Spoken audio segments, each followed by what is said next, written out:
7 वर्षीय मुलीवर लैंगिक अत्याचार केल्याची धक्कादायक घटना समोर आली। आरोपीला ताब्यात घेतलं असून पुढील तपास सुरू असल्याचं यावेळेला सांगण्यात आलंय। आरोपीवर गुन्हा देखील दाखल करण्यात आलाय।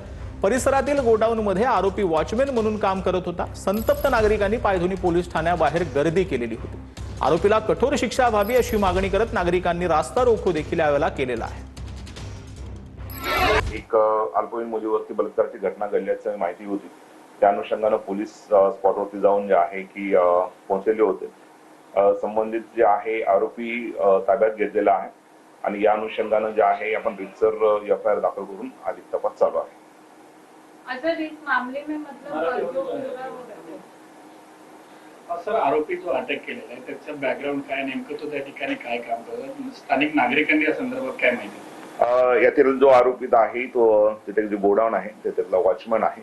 त्या अनुषंगाने आपला अधिक तपास चाललेला आहे।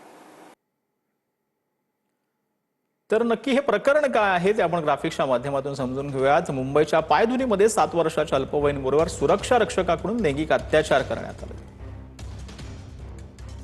32 वर्षीय परप्रांतीय नराधम सुरक्षा रक्षकाला अटक करण्यात आली। पोक्सो अंतर्गत गुन्हा देखील दाखल करण्यात आलाय।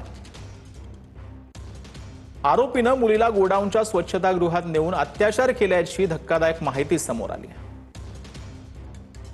माहितीनुसार रविवारी सुट्टीचा दिवस म्हणून पीडित मुलगी दुपारी खेळण्यासाठी घराबाहेर पडली होती।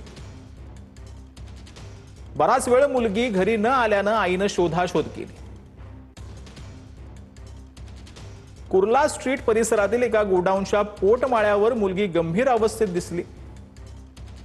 संतापलेल्या जमावानं घटनास्थळीच नराधम सुरक्षा रक्षकाला बेदम चोप दिला।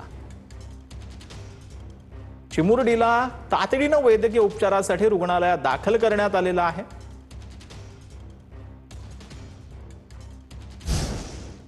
तर मुंबईच्या पायधुनीमध्ये चिमुकलीवर अत्याचार केल्याचं प्रकरण समोर आलेलं होतं। अत्याचार करणारा नराधम वॉचमॅनला उद्या कोर्टात हजर केलं जाणार आहे। मुंबई सत्र न्यायालयातील विशेष पोक्सो कोर्टामध्ये सुनावणी होणार आहे। मुंबई सत्र न्यायालयातील विशेष पोक्सो कोर्टात सुनावणी पार पडेल। आरोपी विरोधात इतर काही गुन्हे आहेत का, पोलिसांकडून तपास सुरू आहे।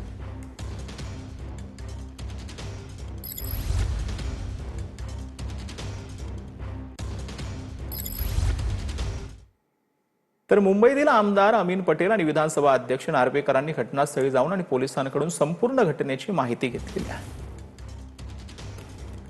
तर राहुल नार्वेकर आणि अमीन पटेल हे घटनास्थळी पोहोचलेले होते। यावेळेला त्यांनी पोलिसांशी बोलून या संपूर्ण प्रकरणाची माहिती देखील पोलिसांकडून घेतल्याची माहिती जी आहे ती आता समोर येते। हे प्रकरण अत्यंत गंभीर आहे, कारण की एका 7 वर्षीय चिमुकलीवरती एका वॉचमॅनकडून अत्याचार करण्यात आलेले आहेत आणि मुंबईसारख्या एका भागामध्ये जर घटना घडत असेल तर प्रश्नचिन्ह जो आहे तो कायदा सुव्यवस्थेचा निर्माण होतो आहे।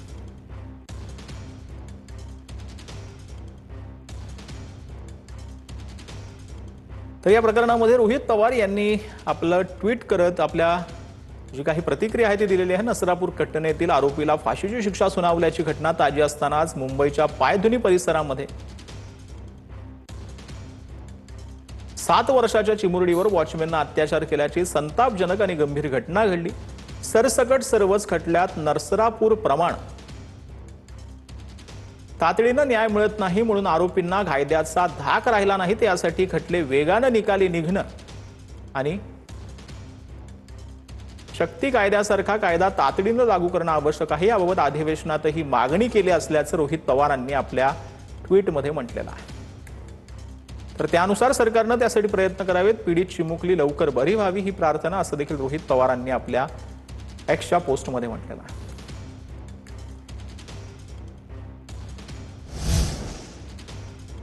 तर अमीन पटेल आणि राहुल नार्वेकरांनी घटनास्थळी जात या संपूर्ण प्रकरणाची माहिती घेतली। अमीन पटेल, राहुल नार्वेकर हे घटनास्थळी पोहोचलेले होते आणि त्यावेळेला त्यांनी या संपूर्ण प्रकरणाची माहिती जी आहे ती पोलिसांकडून घेतलेली आहे।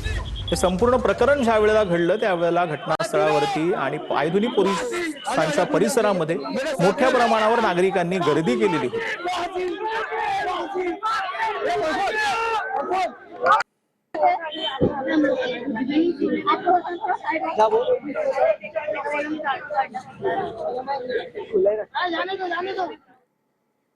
तर खडसे भाजपामध्ये प्रवेश करणार या चर्चा 4 ते 5 वर्षांपासून ऐकतोय, असं अनिल पाटलांनी म्हटलं। पद मिळवण्यासाठीच खडसे पवारांच्या राष्ट्रवादीत आले होते असं अनिल पाटलांनी म्हटलंय. पुढच्या पिढीच्या राजकीय भविष्यासाठी खडसेंना भाजपामध्ये ते जाऊ शकतात असं देखील अनिल पाटील यांनी म्हटलं.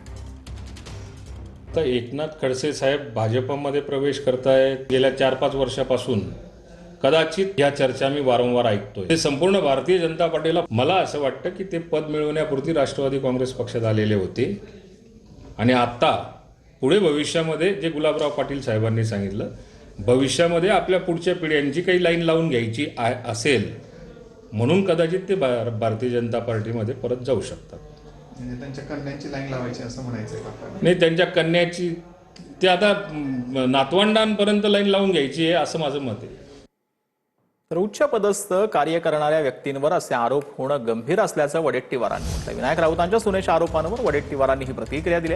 पोलिसांनी या प्रकरणात निष्पक्ष चौकशी करावी असं देखील वडेट्टीवारांनी म्हटलं. या प्रकरणातील जे दोषी असतील त्यांच्यावर कारवाई करण्याची वडेट्टीवारांनी मागणी केली. विनायक राऊतांनी पण त्यांचं म्हणणं मांडलेलं आहे की सोनेनी त्यांना काय ते ब्लॅकमेल वगैरे केल्याचं. दोनही पक्षांनी आपापली भूमिका मांडली आहे. आता जे काही आहे ते पोलीस चौकशीमध्ये निष्पन्न होईल. पण हे घटना मला अत्यंत गंभीर वाटते. एखाद्या लोकप्रतिनिधीच्या घरातील कुटुंबातील सोनेनी एका मोठ्या उच्चपदस्थ कार्य करणाऱ्या व्यक्तीवर अशा प्रकारचे आरोप होणं हे फार गंभीर आहे आणि पोलिसांनी याची निष्पक्ष चौकशी करून जो दोषी असेल त्याच्यावर कारवाई केली पाहिजे अशीच आमची मागणी आहे. तर जेव्हा असंतोष होतो तेव्हा माझी नियुक्ती केली जाते असं ज्येष्ठ वकील उज्ज्वल निकम यांनी म्हटलं आहे. मी सरकारचं अँटीबायोटिक असल्याचं यावेळेला उज्ज्वल निकम यांनी म्हटलं. नांदेडमधील कार्यक्रमात ते बोलत होते. महाराष्ट्र मुख्यमंत्री देवेंद्रजी फडणवीस यांना एक चांगलं औषध माहिती आहे, लोकांना शांत कसं करायचं. आणि ते चांगलं औषध, ते इतके हुशार डॉक्टर आहेत की कुठे लोकांचा असंतोष झाला, मोठा खून झाला, लोक मागणी करतात आणि मला म्हणतात उज्ज्वल या तुमची मागणी झाली, मी नेमतो तुम्हाला याच्यामध्ये. मला नाईलाज नसतो, कारण एवढा विश्वास तुम्ही ठेवताय. म्हणजेच काय, मी सरकारचं देखील अँटीबायोटिक आहे.